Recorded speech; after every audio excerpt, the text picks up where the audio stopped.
Welcome back. This is Today on ENCA. Let's move on to something that gives us a glimmer of hope, shall we? A local non-profit organization, The Daily Bread, based in Fourways in Gauteng, is drawing praise for its efforts to fight hunger and poverty. This winter, it's launched a community garden for locals to enjoy, get food and teach people about sustainability. Daily Bread was founded by Charmaine McGinley, who also runs a second-hand shop. The shop helps and works to empower victims of abuse by developing skills and allowing them to shop with dignity when paychecks are far and few. McGinley joins me now in studio for a conversation. Thank you for coming through, Charmaine. Let's start with the work that you do in responding to the scourge of violence against women in this country. How do you intervene? Just tell me about the work that you do in that regard. We initially had a shelter for abused women and children in Fourways, and we lost it due to non-funding. We couldn't find anybody to fund the shelter. We were the only one in the northern suburbs of Johannesburg, and we couldn't find funding. Yeah. So we evolved, and eventually we went and we took our messages out to the townships. During COVID, the need was so great that the landlord where we are at the moment in Fourways actually gave us a section of a shop so that we could start collecting and help the families and the women that were being beaten during COVID. The scourge is there. We don't know how to stop the tide. Yeah. Just tell me a bit more about this battle for funding. What was your reading? What was behind it?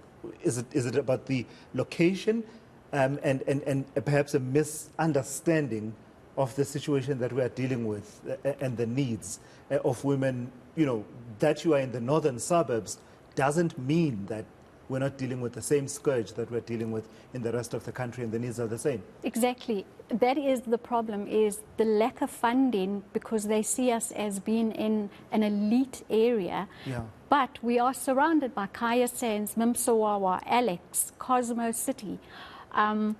Violence happens all over. It's Yes. not in an isolated area. And we all know the shelters are full to the brim. Yeah. That's interesting. That's an interesting dynamic. I wonder how many non-profit organizations have had that experience, because it would talk to a lack of the full appreciation of the situation we're dealing with. So now you've had the city of Joburg coming forward and giving you recognition. Tell me how that came about and what that relates to of the many bits of work that you do. Well, we engaged Chair of Chairs from the city of Joburg and asked her to please come along and be a guest in the ribbon cutting of the community garden that was established by the Garden Doyen of South Africa. During COVID, they couldn't do their shows at the bigger nurseries, so they took us on as a project and taught us gardening skills, growing food. It took a year for that garden to be established. It's now established, and we invited her along to please help open the community garden. Yeah. How does that work, the community garden? One of my neighbors actually does that, but it's on a much, much smaller scale. It really is a little patch by the pavement, close to the pavement, just outside their house.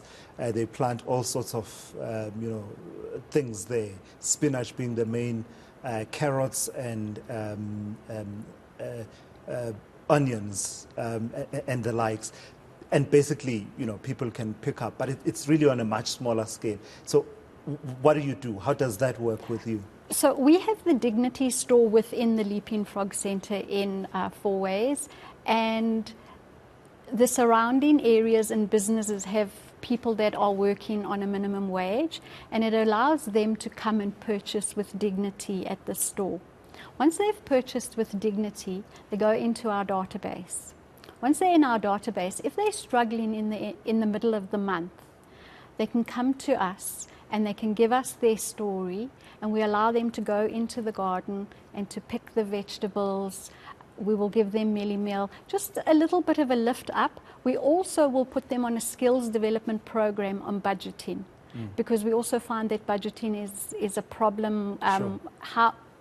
But with the economy sitting where it is, Yeah. there just is more month than money. Absolutely. You keep referring to shopping with dignity. What does that entail, and why is it an important aspect of the work that you do? Well, it's very important in that we in South Africa have noticed that everybody complains about the give, and nobody seems to appreciate every time you're given. So we came up with the concept of, and we have, because of the area we're in, we get a lot of donations that are very upmarket. We have all the brand names that are donated to us. And we have taught everybody what these brand names are and allows them to purchase these brand names with dignity, giving them a sense of what it is like to lift themselves out of poverty. Yeah. Tell me about the second-hand store that you run. One of my producers, Risha Chiba, she is raving about this store and basically talks about the quality that you get, but it also goes towards supporting the work that you do. How do people find out more? Because I imagine that, and part of the reason it's easy to do an interview with you is that it's not only about the store, but it's about easily, I don't know if easily is the word, but contributing to a cause while you are shopping and you're picking up something that you really, really like at a reasonable price. And then what actually happens with that money is we purchase food. And we have soup kitchens in Kaya Sands, Mimsawawa and Alex. So the money is not going to the charity, the money is going to the feeding schemes. All of us on the board, we all are volunteers. None of us take a salary. We plow everything back into the needy. Yeah. So every cent spent goes back into buying food. All right, I want to come through. I want to come through to the store. Anytime, reach to him. Where do we find you? How do we find out more about you and the various bits of work that you do? Okay, we are on Google. We have a Google page. We also are in the Leaping Frog Centre, William Nicol, opposite Witkoppen Clinic. You will find us in the Leaping Frog Centre. Fantastic. Thank you for coming through, Charmaine McGinley, and sharing something that inspires us and gives us hope and reminds us that there's more to work for in this country. Right, that's Charmaine McGinley there from Daily Bread. She's founder and chairperson of Daily Bread, talking to us about some of the work that they do there.